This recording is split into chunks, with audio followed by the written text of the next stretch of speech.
ओम शांति। आज का अव्यक्त महावाक्य 31 अक्टूबर 1971 से लिया गया है, जिसका शीर्षक है अनुभव की व्हील पावर द्वारा माया की पावर का सामना। रूहानी ड्रिल जानते हो? जैसे शारीरिक ड्रिल के अभ्यासी 1 सेकंड में जहां और जैसे अपने शरीर को मोड़ने चाहे वहां मोड़ सकते हैं, ऐसे रूहानी ड्रिल करने के अभ्यासी 1 सेकंड में बुद्धि को जहां चाहो जब चाहो उसी स्टेज पर उसी परसेंटेज से स्थित कर सकते हो। ऐसे एवर रेडी रूहानी मिलिट्री बने हो। अभी अभी ऑर्डर हो, अपने संपूर्ण निराकारी, निरअहंकारी, निर्विकारी स्टेज पर स्थित हो जाओ। तो क्या स्थित हो सकते हो? वह साकार शरीर, साकारी सृष्टि व विकारी संकल्प ना चाहते हुए भी अपने तरफ आकर्षित करेंगे। इस देह की आकर्षण से परे 1 सेकंड में हो सकते हो। हार और जीत का आधार 1 सेकंड होता है, तो 1 सेकंड की बाजी जीत सकते हो। ऐसे विजयी अपने आप को समझते हो। ऐसे सर्व शक्तियों के संपत्तिवान अपने को समझते हो। वह अभी तक संपूर्ण संपत्तिवान बनना है। दाता के बच्चे सदा सर्व संपत्तिवान होते हैं, ऐसे अपने को समझते हो। वह अभी तक 63 जन्मों के भक्तपन व भिखारीपन के संस्कार कब इमर्ज होते हैं। बाप की मदद चाहिए, आशीर्वाद चाहिए, सहयोग चाहिए, शक्ति चाहिए।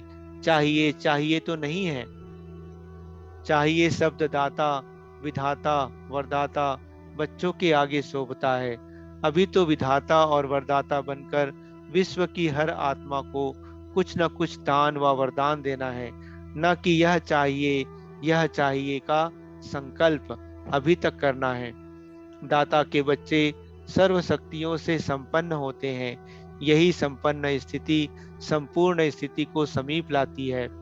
अपने को विश्व के अंदर सर्व आत्माओं से न्यारे और बाप के प्यारे विशेष आत्माएं समझते हो। तो साधारण आत्माएं और विशेष आत्माओं में अंतर क्या होता है? इस अंतर को जानते हो? विशेष आत्माओं की विशेषता यही प्रत्यक्ष रूप में दिखाई देनी चाहिए, जो सदा अपने को सर्व शक्तियों से संपन्न अनुभव करे।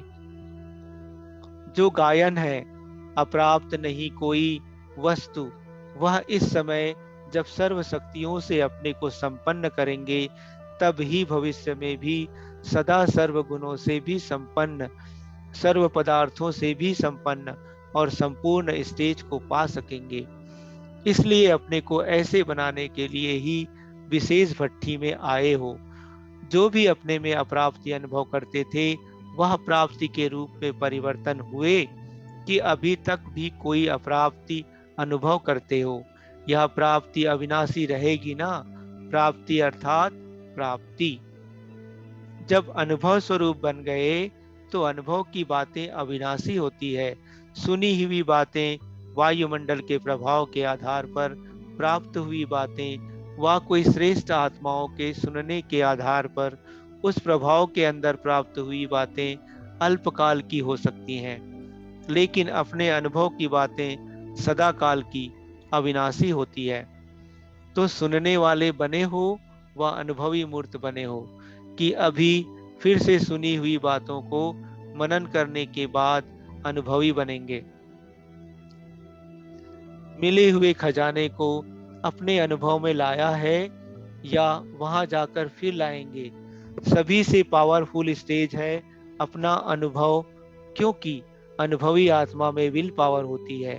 अनुभव के विल पावर से माया की कोई भी पावर का सामना कर सकेंगे। जिसमें विल पावर होती है, वह सहज ही सर्व बातों का, सर्व समस्याओं का सामना भी कर सकते हैं और सर्व आत्माओं को सदा संतुष्ट भी कर सकते हैं। तो सामना करने की शक्ति से, सर्व को संतुष्ट करने की शक्ति अपने अनुभव के विल पावर से सहज प्राप्त हो जाती है। तो दोनों शक्तियों को अपने अंदर अनुभव कर रहे हो। अगर दोनों शक्तियां आ गई तो फिर विजयी बनेंगे। ऐसे विजयी बने हो। विजयी अर्थात स्वप्न में भी संकल्प रूप में हार ना हो। जब स्वप्न में हार नहीं होगी तो प्रैक्टिकल जीवन में तो होगी नहीं ना। ऐसे हर संकल्प, हर बोल, हर कर्म विजय हो, अर्थात हार का नाम निशान नहीं। ऐसे संपूर्ण निशानी को 1 सेकंड में अपना निशाना बना सकते हो। जैसे जिस्मानी मिलिट्री वाले 1 सेकंड में अगर निशाना नहीं बना सकते तो हार खा लेते, निशाना ठीक होता है तो विजयी बन जाते हैं। ऐसे अपनी बुद्धि को इस निशाने पर 1 सेकंड में ठीक टिका सकते हो। ऐसे एवर रेडी बने हो कि मेहनत करने के बाद निशाने पर स्थित हो सकते हो। ऐसे प्रयत्न करते करते विजय का सेकंड तो बीत जाएगा, फिर विजय माला के मन के कैसे बन सकेंगे। इसलिए जैसे निरंतर याद में रहना है, वैसे निरंतर विजयी बनो। ऐसी चेकिंग करो कि आज सारे दिन में संकल्प, वचन, कर्म, संबंध, संपर्क, स्नेह, सहयोग और सेवा में विजयी कहाँ तक बने। अगर बहुत समय से सदा के विजयी, हर कदम के विजयी, हर संकल्प के विजयी रहेंगे, तभी विजय माला में समीप के मन के बन सकेंगे। इतनी सर्विस के बाद भी 108 ही विजयी क्यों बने? कैसे बने?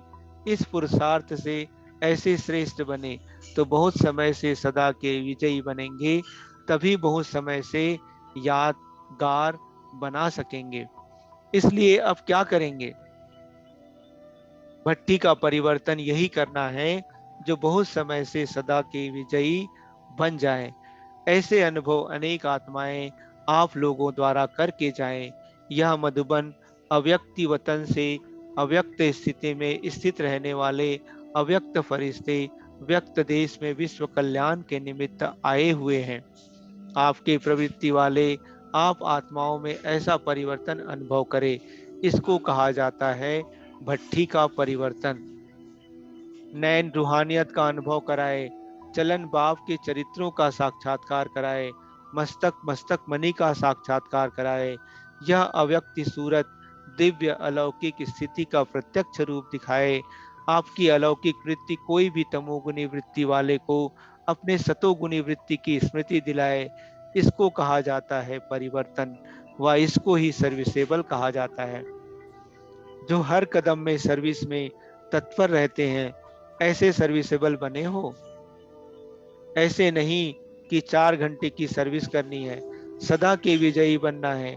सदा सर्विस में तत्पर रहने वाले, सदा के सर्विसेबल का 1 सेकंड भी सर्विस के बिगड़ ना जाए। ऐसे सर्विसेबल बनना यही विशेष आत्माओं की विशेषता है। तो सभी बातों में फुल बनना है। बाप की महिमा में सभी शब्दों में फुल आता है ना। जो सभी बातों में फुल है वो फेल नहीं होते हैं। फुल में फ्ला अर्थात दोष नहीं होता है, इसलिए फेल नहीं होते हैं। ना फेल होते हैं, ना कोई व्यर्थ बातें फील करते हैं। थोड़ी थोड़ी बातें फील करते हो ना। जो फुल होगा वह व्यर्थ बातों को फील नहीं करेंगे, ना फेल होंगे। तो ऐसे तिलकधारी बने हो। सर्वशक्तियों से संपन्न का तिलक अपने मस्तक पर लगाया है। अगर यह तिलक जो सुनाया सदा मस्तक पर नहीं लगा हुआ है तो याद में भी याद के बजाय क्या करते हैं? याद के बजाय फरियाद करते हैं। लेकिन अभी नहीं करेंगे। फरियादों की फाइल बन गई है। हर एक के फरियादों की फाइल मालूम है कितनी है? तो निरंतर याद में रहने से, निरंतर विजयी बनने से, निरंतर सर्विसेबल बनने से फरियाद करने की आवश्यकता ही नहीं होगी। संपूर्ण कमजोरियों की आहुति डालने के लिए भट्टी में आए हो तो सर्व कमजोरियों की आहुति यज्ञ में डाल दी, वह अभी रह गई है। जबकि आहुति डाल देते हैं तो अंत में क्या कहते हैं? स्वाहा। फिर आप सभी स्वाहा हुए। जो स्वाहा हो चुके वह बीती हुई बातों को स्वप्न में भी नहीं देख सकते। ऐसे स्वाहा हुए। हिम्मत और उल्लास, यह दोनों ही अभी के रिजल्ट में मेजॉरिटी में दिखाई देते हैं। इसी हिम्मत और उल्लास को सदा के लिए अपनी वृत्ति बनाना। धरती नर्म भी है और फलीभूत भी है, लेकिन अपनी फलीभूत धरती में बीती हुई पास्ट जीवन के विकर्म और विकर्म के कांटे बोने नहीं देना। कांटों को बाप के सामने समर्पण किया। सर्व कांटे जो अब तक अंदर होने के कारण नुकसान करते रहते, वह अब बाप के सामने स्वाहा हुए। स्वाहा राख को भी कहते हैं। राख हुई चीज अथवा भस्म हुई चीज फिर कभी भी अपनी धरती में बोना नहीं, अर्थात स्मृति में नहीं लाना। स्वाहा अर्थात नाम निशान समाप्त। आज से ऐसे ही समझना कि मुझ सतोयुगी सतोगुनी आत्मा के यह संस्कार नहीं है, अर्थात यह मेरे संस्कार नहीं है। तो जैसे दूसरे के संस्कारों को साक्षी होकर देखते हो, वैसे अपने तमो प्रधान स्टेज के संस्कारों को भी ऐसे साक्षी हो देखना, ऐसे समाप्त कर देना।